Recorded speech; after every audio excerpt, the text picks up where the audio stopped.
Hey YouTube, so I just want to do a video before I start the next phase of my motorized bike project. This is my yearly review of the Bikeberry quote-unquote ZEDA bike. It has the Zagenfire motor with the internal CDI, and it's been through a lot of changes. Some of you who've been watching my videos have noticed that the rear rim is different from the front rim. That is because the rim actually split. When it split, I tried to repair it using a piece of metal from a can. Thought I'd just kind of shape it into the rim a little bit and then use some JB weld to hold it together. That didn't work, so I thought I'd try to braze it using some aluminum welding rod, and I just wound up melting the rim. It melted before the brazing rod did, so that kind of speaks volumes for the quality of the rim, or at least the quality of the metal the rim is made out of. So this rim is trash, and I went to get another one. I tried talking to somebody at Bikeberry to get another one, and I guess they didn't quite understand me because they sent me that.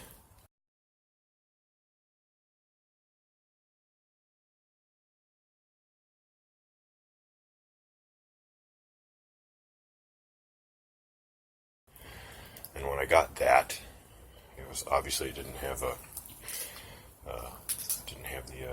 disc brake mount for the kind of sprocket that I have. So I had to use the universal sprocket mounting that came with the motorized, or the motor kit. The motor kit fortunately came with everything I need to mount it to a standard bicycle, so I was able to put that on there.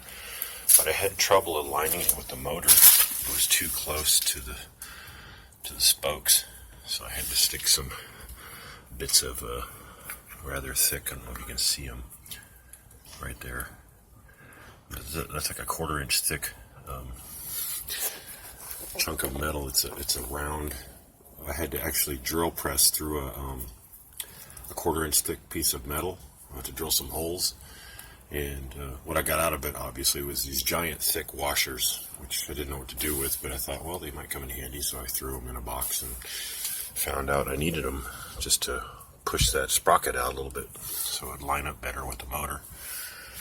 And when I first got this bike, in one of the earlier reviews, I mentioned that the this mounting point here is supposed to be a motor-ready bicycle frame, but this mounting point cracked and made the engine vibrate incessantly, and I lost a lot of power. So I used part of a universal mounting kit, extended stud to, obviously mount it tight against the frame. And then I made my next mistake. For the most part, all the trouble I've ever had with this bike has been with the frame. The motor hasn't given me any trouble until I did one stupid thing. Somebody posted on Facebook that if you take off the breather, you'll get more power. Well, if you take off the breather, you also make the mixture considerably more lean, which means the engine gets hot. And I was riding home without the breather just to see what would happen, and the engine started to smoke, and I lost a lot of power and couldn't go anywhere, so I rode it the rest of the way home using the pedals. And I went ahead and figured I'm not entirely sure what's wrong, so I went ahead and I removed the cylinder, and I bought some new rings, and I figured as long as I had the cylinder removed, I'd go ahead and hone it. So I got a honing tool and I honed it, and then as long as I have the cylinder removed, I thought it would go ahead and smooth the ports. So I took some mild sandpaper and just worked on the ports until they were totally smooth. And then I put some new rings in and put everything back together.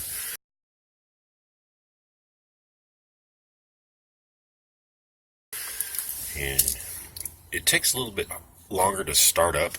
I'm not sure what I changed. I don't know if it's the ports, or maybe I need to change the spark plug. I was thinking about maybe I need to change the spark plug, or maybe because I had it sitting so long after I burn it up that maybe some accumulation occurred in the carburetor, so maybe I need to take that apart and clean it. Someone had suggested I raise the throttle pin up a little bit. Someone else suggested I change the jets because it is wintertime. So, well, actually, wintertime's starting to end and it's starting to get warmer. But anyway, after all that fiasco, I got everything back together and it's running fine. I have pretty much the same amount of power I've had before. You know, I can top out at 28, you know, which is pretty much what I had when I got this thing. It's not a super fast bike. It's not incredibly customized or anything like that. It's pretty much a standard motor. The only thing I changed was the carburetor and the breather, and that's it. Oh, and the muffler. And then about the end of the year, beginning of this year, I had one other problem. I was riding it, and I noticed when I take my feet off the pedals and I just kind of sit on my butt with my feet raised in the air, I would get this excessive vibration. And I remember last time I got a vibration, part of the frame cracked right there. So I thought, well, maybe I ought to check that out. I either got a loose motor mount, and none of them are loose, they're all good and tight, or I got a crack in the frame. And sure enough, after some inspection, I have got a crack right here, all the way around. So this frame is cracked for the second time.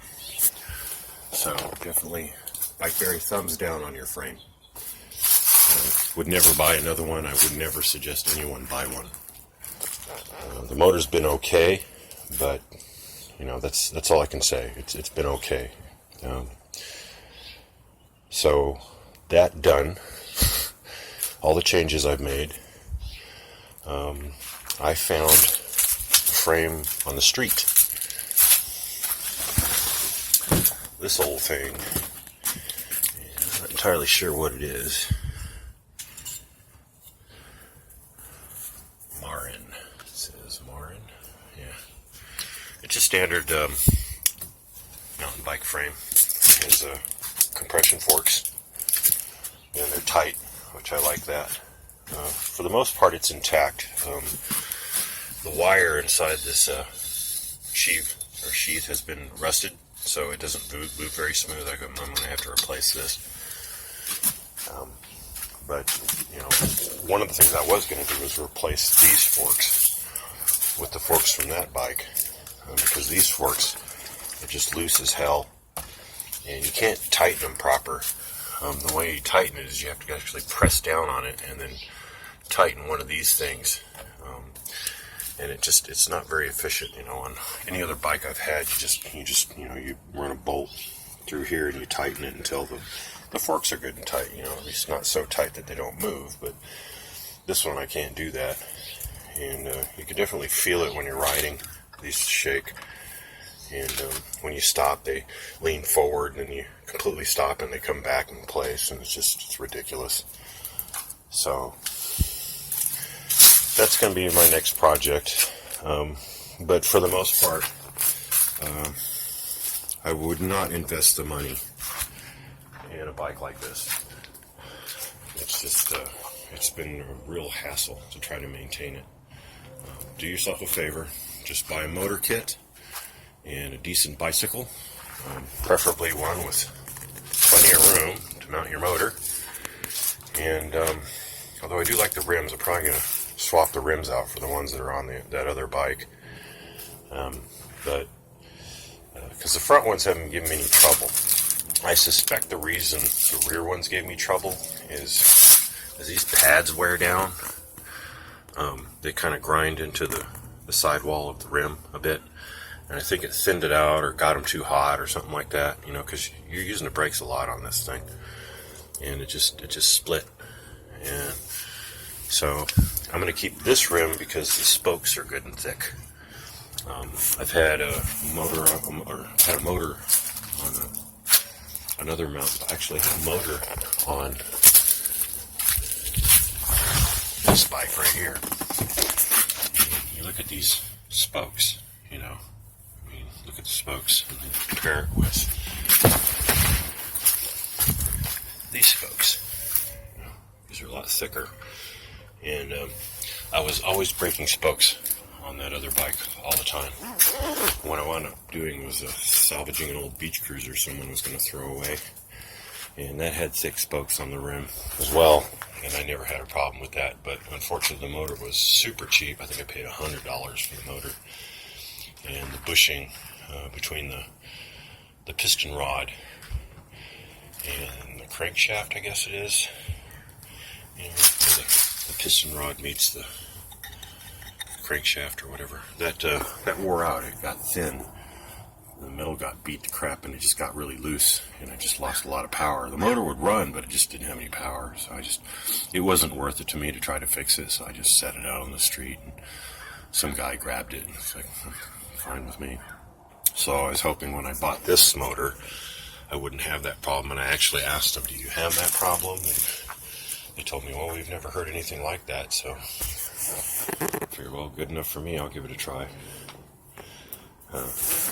But yeah, I mean, if you think about it, you get yourself a bike, just even a used bike at a decent price, and just, you know, pay $190 for, you know, a stock motor.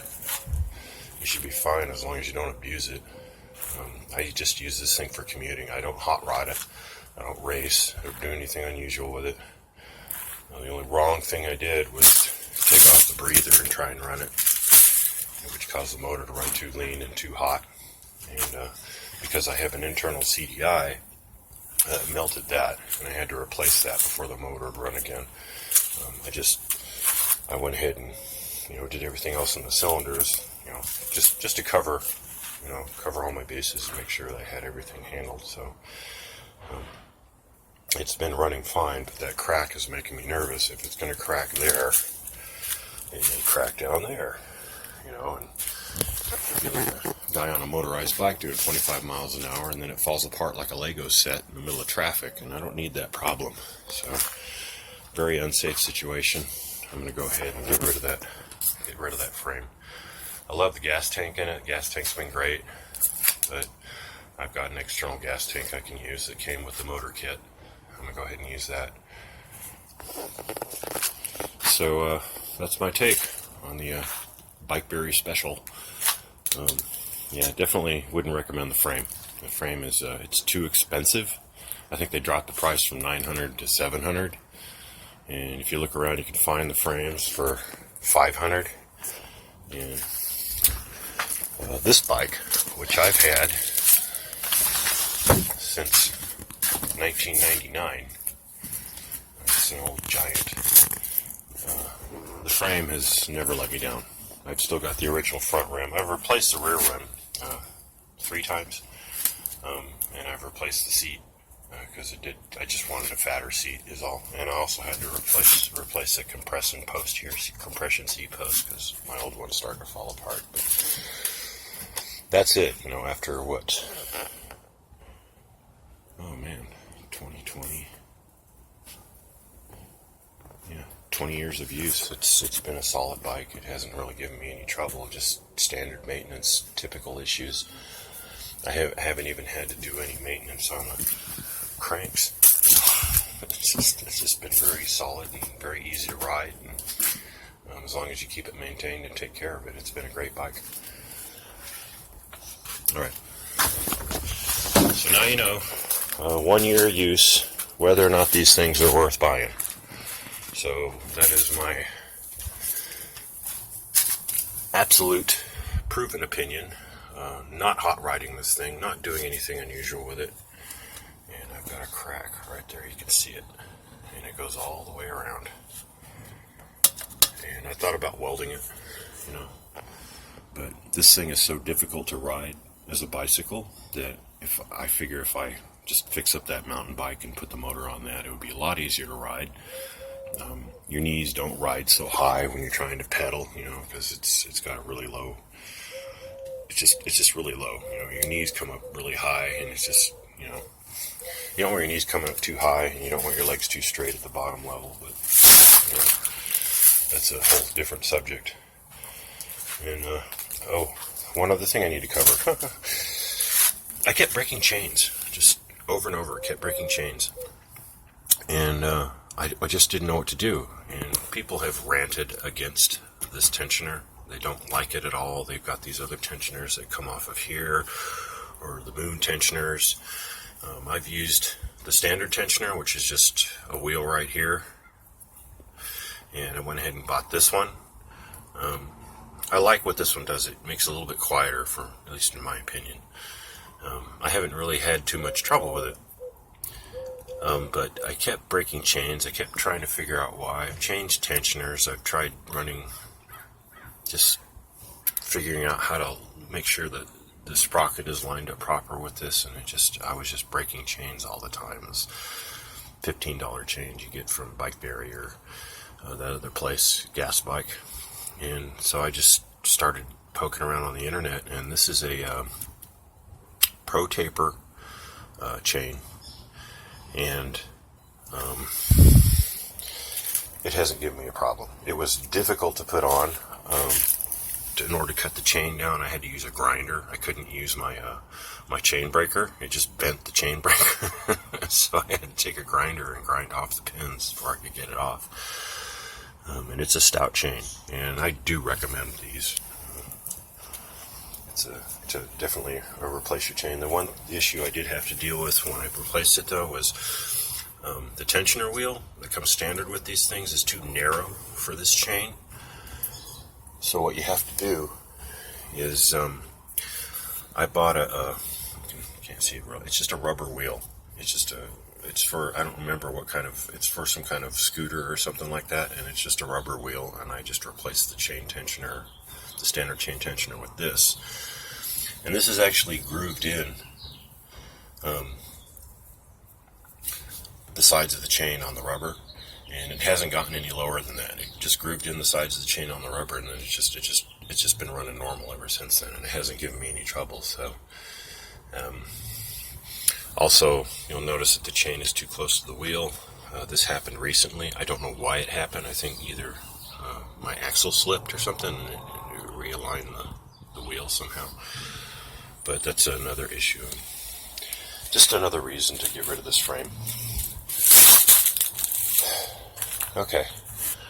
Well, that's it on this. I will post updates on any other changes I make. I'll certainly make a video after I get everything switched over to the other frame. I'm hoping it will be a lot easier to ride just as a standard bicycle. So, thanks for watching. If you like the video, do give it a thumbs up. Do subscribe if you want to stay in touch with the updates. And you have a good day.